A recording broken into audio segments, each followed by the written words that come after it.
অন্নপূর্ণা ভান্ডারে যদি আপনি আবেদন করে থাকেন এবং এখনও যদি আপনাদের অ্যাকাউন্টে টাকা ঢুকে না থাকে এবং আপনি যদি ভেবে থাকেন যে এবার হয়তো আর আমি আর টাকা পাবো না, তাহলে সেক্ষেত্রে আপনাদের জন্য দারুণ সুখবর। হ্যাঁ বন্ধুরা, এবার সবাই পাবেন টাকা, তবে আপনাকে শুধুমাত্র এই কাজটি করতে হবে। এই কাজটি যদি আপনি করে ফেলতে পারেন তাহলে সেক্ষেত্রে আপনি অন্নপূর্ণা ভান্ডারের টাকা পেয়ে যাবেন। সেক্ষেত্রে কেউ আপনাকে অন্নপূর্ণা ভান্ডারের টাকা পাওয়ার থেকে আটকাতে পারবে না, এমনটাই কিন্তু ঘোষণা করেছেন রাজ্যের মন্ত্রী অগ্নিমিত্রা পাল। অর্থাৎ এক্ষেত্রে আমরা বানিয়ে বলছি না, অগ্নিমিত্রা পাল এই কথা বলেছেন। তো তিনি এক্স্যাক্টলি বলেছেনটাই বাকি বা কোন কাজটি আপনাদের করতে হবে জানাবো, তবে তার পূর্বে অগাস্ট মাসের টাকা কি আপনাদের অ্যাকাউন্টে এখনো পর্যন্ত ক্রেডিট হয়েছে নাকি হয়নি কমেন্ট বক্সে জানাতে ভুলবেন না। বন্ধুরা, রাজ্যে অন্নপূর্ণা ভান্ডার স্কিমের সুবিধা পাওয়া নিয়ে সাম্প্রতিক সমস্যাকেন্দ্রিক জটিলতা তুঙ্গে উঠেছে। বহু যোগ্য আবেদনকারীর অ্যাকাউন্টে এখনও পর্যন্ত সরকারি সহায়তার অর্থ না পৌঁছানোতে উদ্বিগ্ন বাড়ছে এবং অনেকে ভাবছে যে অযোগ্য হওয়া সত্ত্বেও অনেকে টাকা পেয়ে গেছে, কিন্তু আমি যোগ্য হওয়া সত্ত্বেও কেন এখনও আমাদের অ্যাকাউন্টে টাকা ঢুকলো না। এই নিয়ে একটা উদ্বেগ তৈরি হয়েছে। যদিও এটা ঠিক যে মুখ্যমন্ত্রী শুভেন্দু অধিকারী বলেছেন যে লক্ষ্মীর ভান্ডার যখন তৃণমূল সরকার নিয়ে এসেছিল সেই সময়তে ফর্ম ফিল আপ থেকে প্রথম টাকা পাওয়া এর মধ্যে 9 মাসের সময় লেগেছিল। তো সেক্ষেত্রে অন্নপূর্ণা ভান্ডারে 1 মাস থেকে 2 মাসের মধ্যে প্রায় 1,10,00,000 মহিলাকে টাকা দেওয়া হয়েছে। অর্থাৎ সেক্ষেত্রে অন্নপূর্ণা ভান্ডারের সাকসেস রেট অনেকটাই বেশি এবং অগাস্ট মাসের মধ্যে প্রায় 1,50,00,000 বেশি মহিলাদের অ্যাকাউন্টে টাকা ঢুকে যাবে।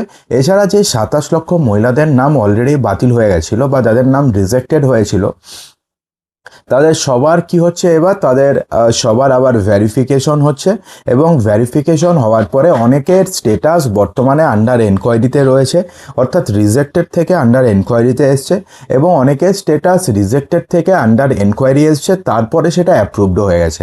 অর্থাৎ সেই সমস্ত মহিলারা কিন্তু টাকা পেয়ে যাবেন। অর্থাৎ অগাস্ট মাসে অনেক মহিলারাই টাকা পাবেন যারা আগের 2 মাসে টাকা পাননি, কিন্তু তারপরেও কিছু মহিলা রয়েছে যারা কিন্তু অগাস্ট মাসে টাকা পাবেন না। দেখুন, বলা হয়েছে যে সংবাদ মাধ্যমের মুখোমুখি হয়ে পুরমন্ত্রী অগ্নিমিত্রা পাল জানিয়েছেন যে অন্নপূর্ণা ভান্ডারে অর্থ না পাওয়া নিয়ে বহু অভিযোগ সামনে আসছে। তার দাবি যে প্রশাসনিক কাঠামোর ভেতরে থাকা কিছু অসাধু মানসিকতার কর্মীদের কারণেই এই সমস্যা তৈরি হয়েছে।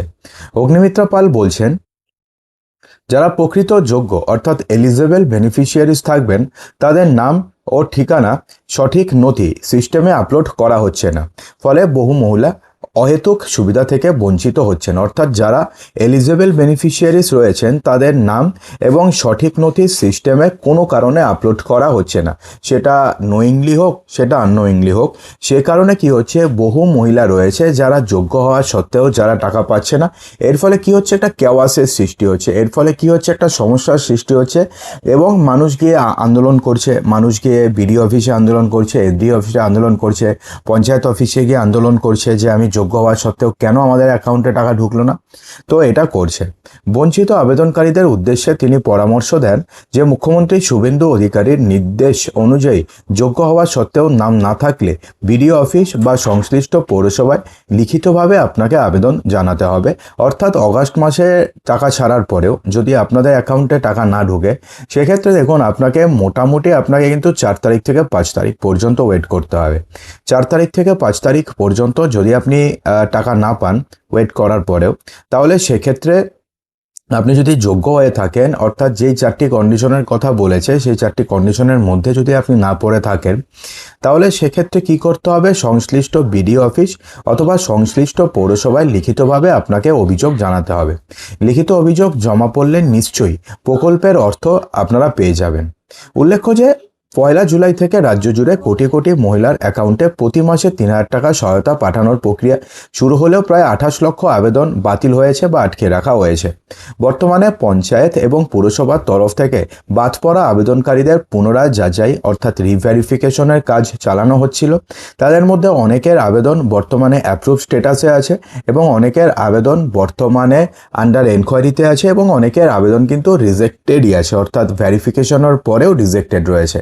যদি রিজেক্টেড থাকে ভেরিফিকেশনের পরেও, সেক্ষেত্রে কিন্তু আপনাদের টাকা পাওয়ার সম্ভাবনা খুবই কম। দেখুন, এমন অনেকে রয়েছে যাদের নাম ধরুন এসআইআর এর খসড়া তালিকাতেই বাদ চলে গেছে, অর্থাৎ এসআইআর যখন হয়েছিল তখন যে প্রথমে একটা খসড়া তালিকা বেরিয়েছিল, অর্থাৎ ড্রাফট যে একটা রোল বেরিয়েছিল, সেখানে অনেক মহিলাদের নাম বাদ চলে গেছে। তো সেই লিস্টে যদি কোনো মহিলা থাকে যারা অন্নপূর্ণা ভাণ্ডারের জন্য আবেদন করেছেন, তারা কিন্তু কোনোভাবে অন্নপূর্ণা ভাণ্ডারের টাকা পাবে না, অর্থাৎ তাদের কিন্তু স্টেটাস কোনোভাবে অ্যাপ্রুভড হবে না, কারণ তাদের নাম তো ভোটার লিস্টেই নেই। এবং ভোটার লিস্টে যদি আপনাদের নাম না থাকে তাহলে আপনি এই সমস্ত সরকারি সুবিধা কিন্তু পাবেন না। যদিও এটা নিয়ে একটা পিআইএল হয়েছে হাইকোর্টে, যদি পিআইএল এ যদি এমনটা যদি হাইকোর্টে যদি নির্দেশ আসে যে ভোটার কার্ডের নাম না থাকলেও তারা সরকারি বিভিন্ন স্কিমের সুবিধা পাবে, তারপরে এই সমস্ত মহিলারা এই অন্নপূর্ণা ভাণ্ডার বা রেশন কার্ড বা এই সমস্ত বিভিন্ন যে সরকারি স্কিম রয়েছে সুবিধা পাবে। কিন্তু যতক্ষণ না পর্যন্ত কোনো ভার্ডিক্ট আসছে ততক্ষণ পর্যন্ত আপনারা কিন্তু এই টাকা পাবেন না। এদিকে রাজ্য সরকারের প্রাথমিক ঘোষণা অনুযায়ী অন্নপূর্ণা ভাণ্ডার অ্যাপ্লিকেশনের সময়সীমা 90 দিন ধার্য করা হয়েছিল। সেই ভিত্তিতে অনলাইন এবং অফলাইন উভয় মাধ্যমে আবেদন গ্রহণ এখনও চলছে। সরকারের তরফে আশ্বাস দেওয়া হয়েছে যে আগামী 30শে অগস্ট পর্যন্ত নাম নথিভুক্ত করার সময় রয়েছে এবং 30শে অগস্ট পর্যন্ত লাস্ট যে ভ্যারিফিকেশন রয়েছে সেটা চলবে, অর্থাৎ 30শে অগস্ট পর্যন্ত ভ্যারিফিকেশন চলবে। সেই জন্য আপনাদের বাড়িতে ধরুন এখনও পর্যন্ত ভ্যারিফিকেশন করতে কেউ আসেনি, আপনাদের স্টেটাস এখনও পর্যন্ত রিজেক্টেড দেখাচ্ছে বা আন্ডার এনকোয়ারি দেখাচ্ছে, সেক্ষেত্রে আপনাদের ভয় পাওয়ার কিছু নেই। 30শে অগস্ট পর্যন্ত আপনাদের ওয়েট করতে হবে। তবে ভুল সংশোধন বা অ্যাপ্লিকেশন এডিটিংয়ের সুবিধা চালু হবে কিনা তা নিয়ে এখনও কোনো সিদ্ধান্ত গ্রহণ করা হয়নি।